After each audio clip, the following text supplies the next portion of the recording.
Olá, boa noite. Eu sou o Sérgio Della Sávia, professor do Departamento de Filosofia da UFRN. A partir de hoje, estarei apresentando e mediando o programa Grandes Temas, aqui na sua TV universitária. Neste primeiro programa de 2017, iremos debater a reforma da Previdência. Em dezembro do ano passado, o governo federal encaminhou ao Congresso a proposta de emenda à Constituição que trata dessa reforma. O governo defende a importância da reforma para equilibrar as finanças do país, mas muitos pontos apresentados na proposta têm sido rejeitados, como a definição de uma mesma idade mínima para homens e mulheres ou o elevado tempo de contribuição para se ter direito à aposentadoria integral. No programa de hoje, contaremos com a presença de André Horta, secretário de Estado da Tributação e presidente do Comitê de Secretários de Fazenda dos Estados, CONCEFAZ. Jaime Maris de Faria, diretor executivo da FEComércio no Estado e ex-secretário nacional de Política da Previdência Complementar. Nereu Linhares, assessor jurídico do Instituto de Previdência Social dos Servidores Públicos do Rio Grande do Norte, e Aloysio Viana, jornalista da UFRN. Sejam todos bem-vindos e obrigado por terem aceito o nosso convite. Bom, há uma tendência histórica e mundial, né, de aumento da população e de envelhecimento natural da população, o que leva a um grande impacto nas contas públicas. Vários países têm feito, e muito recentemente, o ajuste nas contas para saldar a previdência pública, não é? No Brasil, esse debate tem polarizado, não é? E as várias posições antagônicas, elas têm por base um diagnóstico diferenciado acerca do próprio sistema previdenciário, não é? Para alguns, esse sistema é deficitário. Para aqueles que são contra a proposta do governo, o sistema não é deficitário. Essa questão, então, eu colocaria para todos os convidados como uma questão comum a todos e começo primeiro aqui com André Horta. Boa noite, André. Boa noite, Sérgio. Um prazer estar aqui. Obrigado pelo convite. A ótica da gente, da pasta da Fazenda, ela é uma ótica específica. A preocupação da Fazenda nesses momentos de reforma é o que é que vai acontecer com demanda depois dessas alterações. A gente sabe que a Finlândia, a partir de 2017, ela fez uma reforma no seu sistema securitário e paga hoje um salário de 560 euros a todos os cidadãos, mesmo aqueles que não precisam. A questão é que eles criaram uma espécie de colchão de garantia que vai haver consumidor, que vai haver comprador. Então, isso é um sistema de garantia de demanda. Portugal, por sua vez, agora em novembro, o Parlamento português aprovou um adicional de IMI, de Imposto Municipalista sobre Imóveis. Esse adicional ele reforça o Fundo Securitário português, que hoje seria sustentável até 2037, passaria até 2047. Aumentou em 10 anos, entrou pela década de 40 desse nosso milênio, desse nosso século, né? A garantia para o investidor que, se investir em Portugal, vai ter quem compre no futuro. Então, essa é a nossa preocupação, é que a Seguridade Social ela mantenha a demanda futura. Então, tudo aquilo que colaborar com a demanda futura sustentável, então, para nós da Fazenda, é importante uma medida que se olhe assim, com mais cuidado. É por isso que, eu vou falar no adiantado do programa, que os estados estão propondo um fundo securitário parecido, né, e semelhante com esse que está sendo desenvolvido em outros países. Ok, perfeito. Gostaria de passar a mesma questão aqui para o Dr. Jaime Maris. Afinal de contas, doutor, a nossa previdência, nosso sistema, ele é deficitário? Boa noite, professor Sérgio, boa noite, companheiros. Esse tema é muito instigante e eu começo a responder dizendo que há 6 anos que eu faço cálculo, quando trabalhei no Ministério da Previdência no governo passado, a gente mensalmente apurava esses números lá. E abrindo-se a Constituição e com os conceitos esculpidos lá na Constituição, eu posso afirmar com absoluta segurança que o sistema de previdência brasileiro é constituído por 3 pilares. Primeiro, o INSS. INSS, que é quem aposenta os servidores da iniciativa privada. O regime próprio de servidores públicos da União, e os regimes próprios de estados e municípios. Então, a Previdência brasileira tem esses 3 pilares. E todos os 3 pilares apresentam déficit segundo os conceitos esculpidos na Constituição. O déficit do INSS, o ano passado, apurou-se em 150 bilhões de reais. O déficit de servidores públicos da União, 77 bilhões de reais. E os regimes próprios dos estados e municípios, mais 89,7 bilhões de reais. Isso totaliza 316, quase 317 bilhões.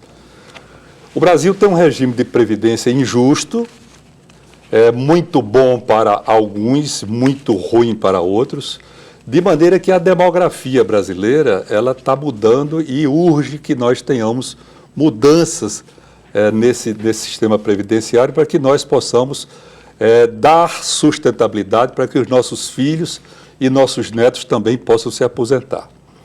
Só fazendo um paradigma, o maior ativo que nós temos no Brasil é a nossa Petrobras, a nossa empresa Petrobras, que é uma conquista dos brasileiros. A avaliação da Petrobras hoje é 230 bilhões, é o valor dela de mercado da Bolsa. Então, os regimes previdenciários brasileiros estão consumindo uma Petrobras e meia por ano de déficit apenas. Nós gastamos 12% do PIB em previdência, completamente desproporcional, por exemplo, com um país da mesma idade nossa que os Estados Unidos. Nós gastamos 4 vezes mais em previdência do que os Estados Unidos. Em compensação, nós gastamos 4 vezes e meia menos em educação do que os Estados Unidos investem no jovem americano. Então, na perspectiva de quem se debruça em previdência, nós temos um sistema injusto, Por que aposentar brasileiros de que regimes diferentes? Eu não vejo nenhuma razão razoável para que se tenha isso. O salário médio de um servidor público é em torno de R$ 7.700 da União. A aposentadoria média do INSS é R$ 1.100. Eu não encontro razão lógica para ter essa disparidade. E esse regime hoje, ele é concentrador, acumulador de benefícios. Por exemplo, eu cito sempre um caso que eu conheço aqui em Natal, de uma senhora que é viúva e acumula 6 benefícios previdenciários. O marido tinha 3 aposentadorias, ela tinha 3 aposentadorias, o marido faleceu e ela hoje tem 6 benefícios previdenciários, que totaliza R$ 100 mil por mês.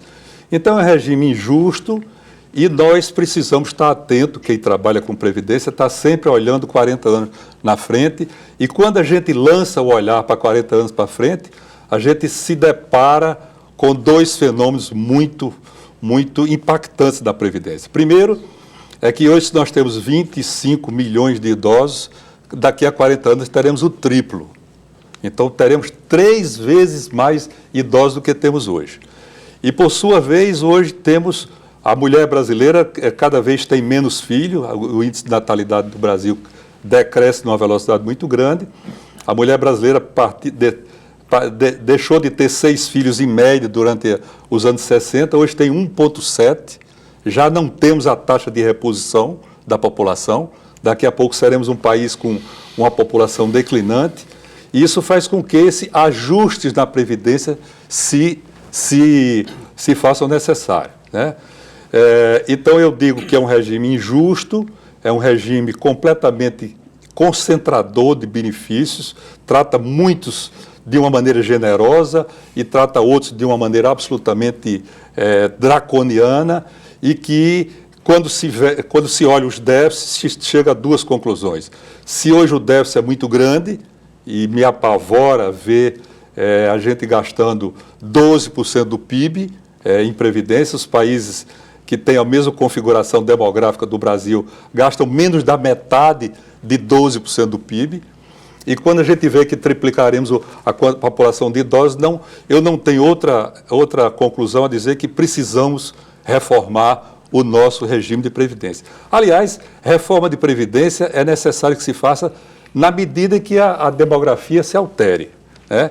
Eu não estou dizendo que a reforma seja essa que o governo encaminhou para o Congresso, mas eu afirmo, como curioso da matéria, estudioso que sou há 6 anos, que o Brasil precisa alterar os regimes previdenciários para torná-lo mais uniforme, para tratar os brasileiros de uma maneira mais uniforme. Não tem por que tratar servidor público de uma maneira e o trabalhador de uma maneira diferente, e para que nós possamos dar sustentabilidade para que nossos filhos e nossos netos também tenham o direito a se aposentar. Prefeito, doutor Maris. Professor Nereu, boa noite. Boa noite. Gostaria, então, de passar a mesma questão ao senhor sobre esse ponto que polemiza, né, afinal de contas, e antagoniza o debate, grupos pró-reforma sustentando justamente que o sistema é deficitário e necessita uma reforma estrutural profunda, e outros que contestam as contas do governo e afirmam que o sistema não é deficitário. Estamos diante de um fato ou de interpretação de fato? Queria agradecer o convite de estar aqui e, na verdade, é polêmico mesmo o assunto.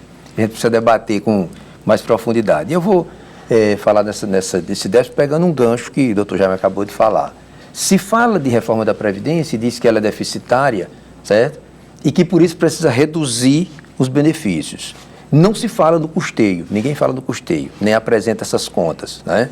Então o doutor Jaime mesmo colocou aí, a gente tem que fazer essa reforma porque há um déficit muito grande e eu conheço uma pessoa que recebe R$100 mil de benefício previdenciário.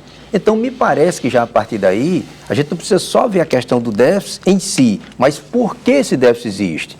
Deve estar faltando alguma coisa, até mesmo porque a Constituição, ela prevê um teto remuneratório, certo? E esse teto remuneratório hoje ele não passa de R$36 mil.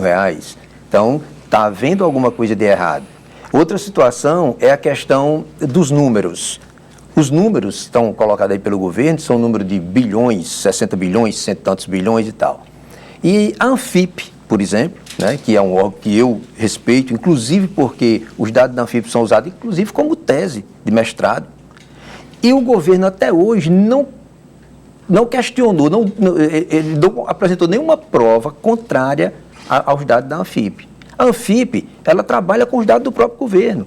Os auditores fiscais vão lá, eles fazem o trabalho, eles arrecadam, eles cobram e eles apresentam esses dados.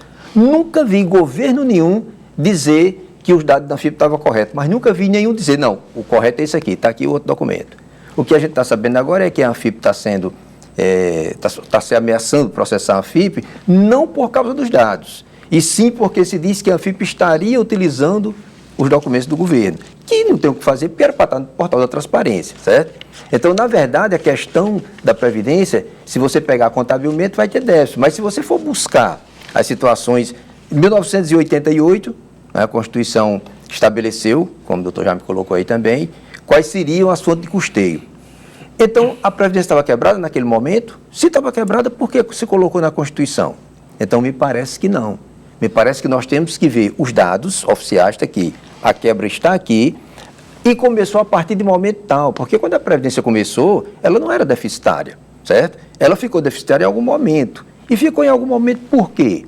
Se for a questão demográfica, então eu acho que está no momento de se rever o modelo, né? Nós temos Previdência no Brasil, datada de 1795, quando foi criado o Montepio das viúvas dos oficiais da Marinha Mercante, né? E lá era 3%, não havia quebra de Previdência. 1923, teve lá a Lei Eloy Chaves, que era 3% para todas as partes e não havia quebra. Em 1934, e tudo isso era capitalização.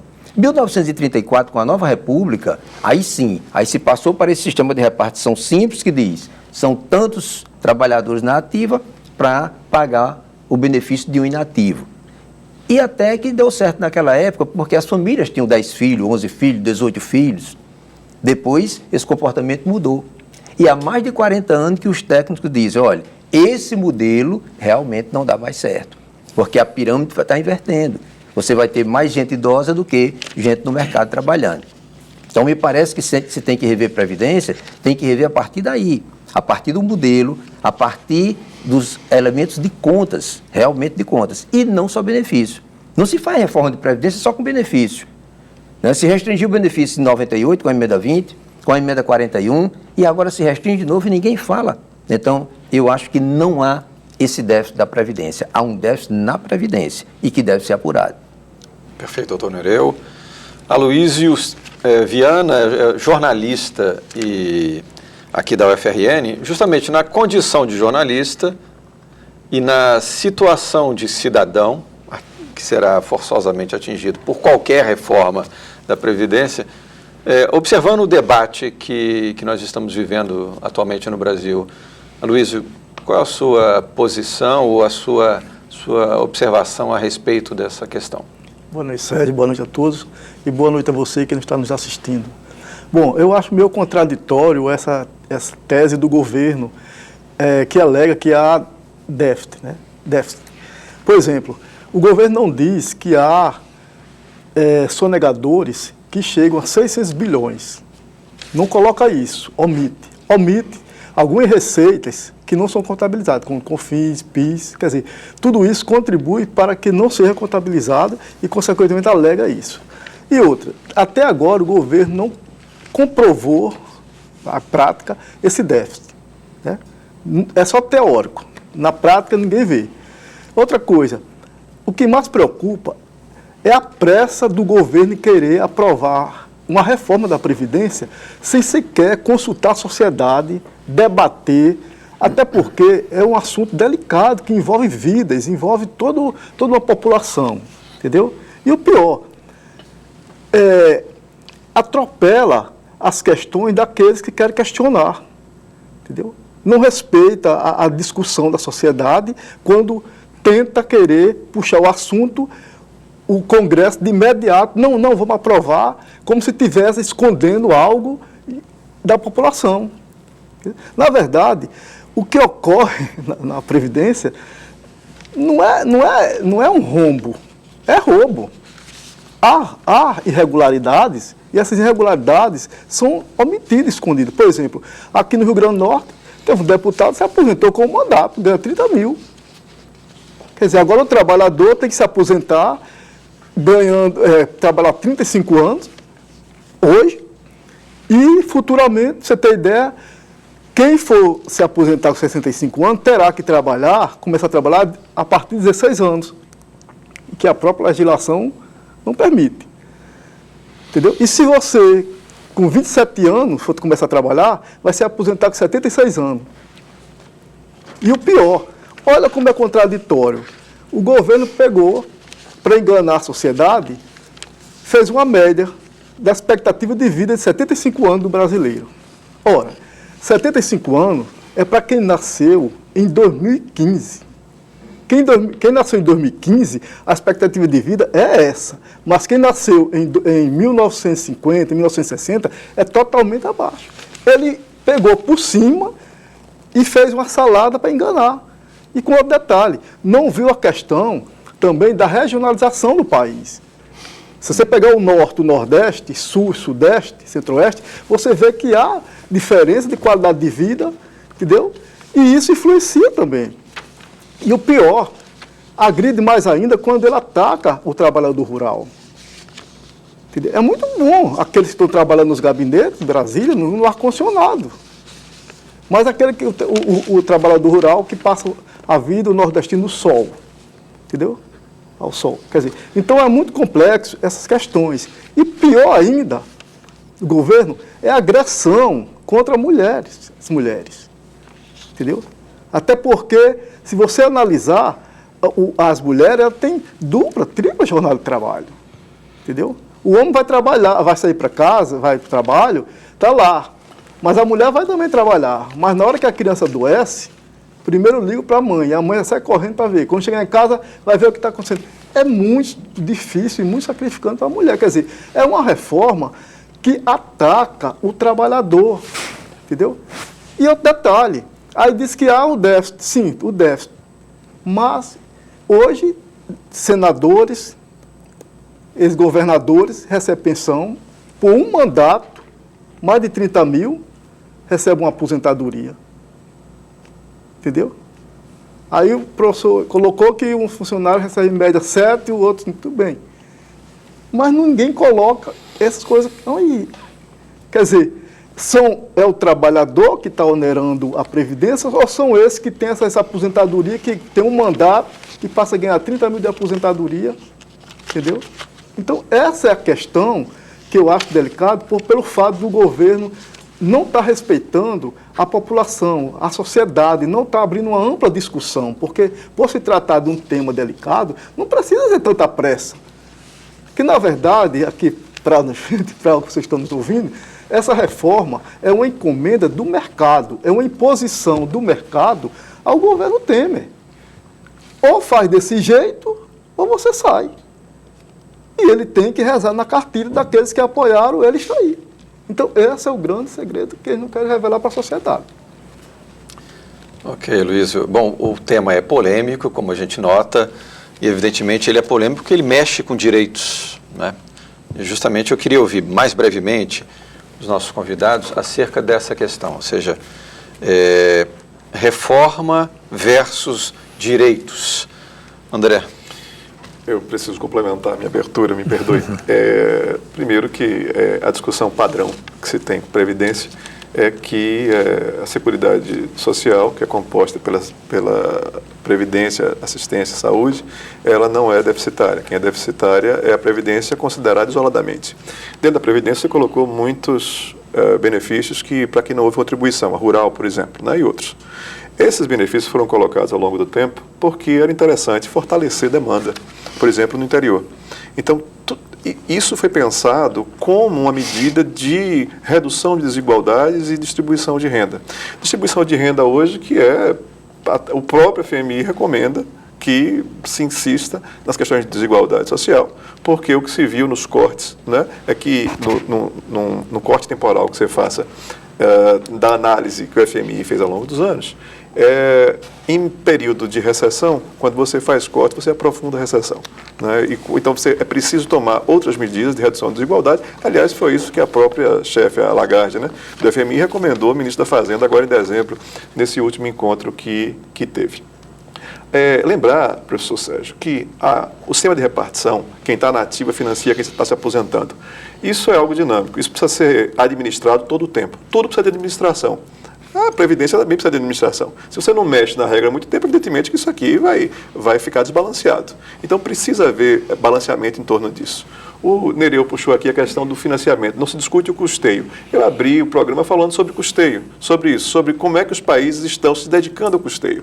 Ouvi o economista Marcelo Medeiros, no dia desses, né, falando sobre isso, falando que o imposto de renda sobre mais altos rendimentos deveria ser revertido para a Previdência, para poder garantir a demanda futura. Então, assim, ajustes precisam ser feitos em todas as áreas, na Previdência também, na Previdência e Assistência Social também. Agora, por que o sistema de repartição é o sistema mais utilizado pelo mundo inteiro? Porque no sistema de repartição, você paga um salário menor ao trabalhador, e ele só precisa contribuir com uma parte do dinheiro que ele vai se aposentar. A outra parte, você paga menos o trabalhador e fica com o Estado. Então, o Estado pega esse dinheiro, adianta e faz obras sociais e faz investimentos que terminam resultando, isso aí, em mais renda para ele. E resultando em vantagens sociais. Quando a pessoa se aposentar lá, mesmo que tenha pago só uma parte da contribuição, ele recebe diretamente do Estado. Né? A isso está se opondo o regime de contribuição. Regime de contribuição, você pega esse dinheiro, você recebe um salário um pouco maior e você mesmo vai fazer sua poupança para depois você próprio se sustentar com um fundo, né, que você reservou, que você isolou ali. É uma outra forma de se fazer. É uma forma que tem problemas, não é uma forma que você possa, assim, pura e simplesmente dizer que a salvação de todos os sistemas é isso, né? Tudo tem problema. O Chile, por exemplo, o país deu, anteontem, no sábado, né? Estava dando a notícia do problema que está do sistema de contribuição chileno, individual, né? Lá se trocou praticamente a Seguridade Social pela Seguridade individual. Cada um faz o regime de contribuição.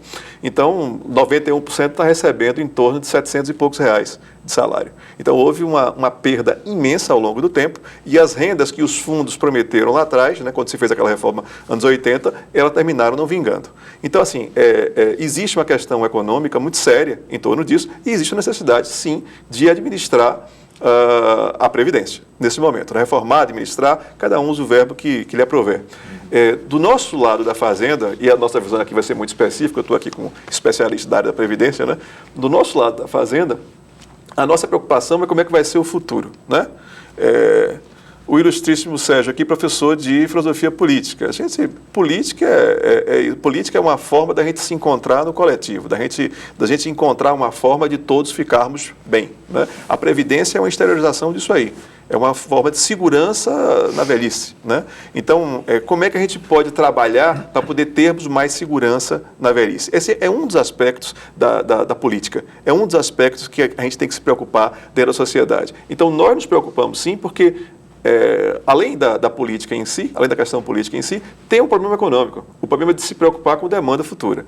E com tudo aquilo que vai facilitar, né, a demanda futura, evidentemente que vai ser uma preocupação de todas as fazendas, porque se não houver economia futura, não haverá arrecadação. Eu quero dizer que o Estado brasileiro é um Estado relativamente pequeno, né? Você tem hoje, naquela pesquisa que o IPEA fez, 10,7% em 2005, 10,7% dos trabalhadores do Brasil são da área pública em relação a 89% da área privada. Você vê os Estados Unidos, símbolo do liberalismo do mundo, 14,7%. É 50% a mais que o Brasil. Dinamarca, 39%.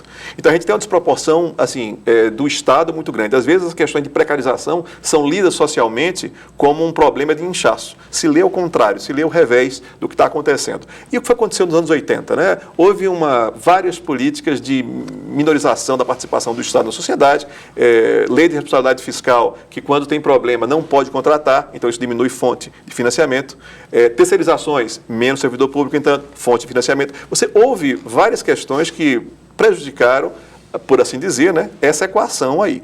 Houve uma finalidade também para isso, se quis ganhar eficiência e não estou aqui discutindo essa finalidade. O que eu estou lhe dizendo é que precisa, de fato, né, haver administração disso aí. E administrar isso aí não é exatamente a gente acabar com a Seguridade Social, né? Administrar é ver como é que a gente consegue um equilíbrio para poder haver demandas futuras.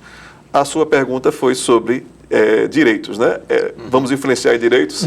Sim, nós vamos mexer em direitos disso aí e isso nos preocupa. A forma como que está sendo tratada, talvez por causa da celeridade aqui reclamada pelo ilustre jornalista. Ok, André. Colegas, a gente vai fazer então agora um pequeno intervalo e voltamos a seguida para continuar essa reflexão e esse debate.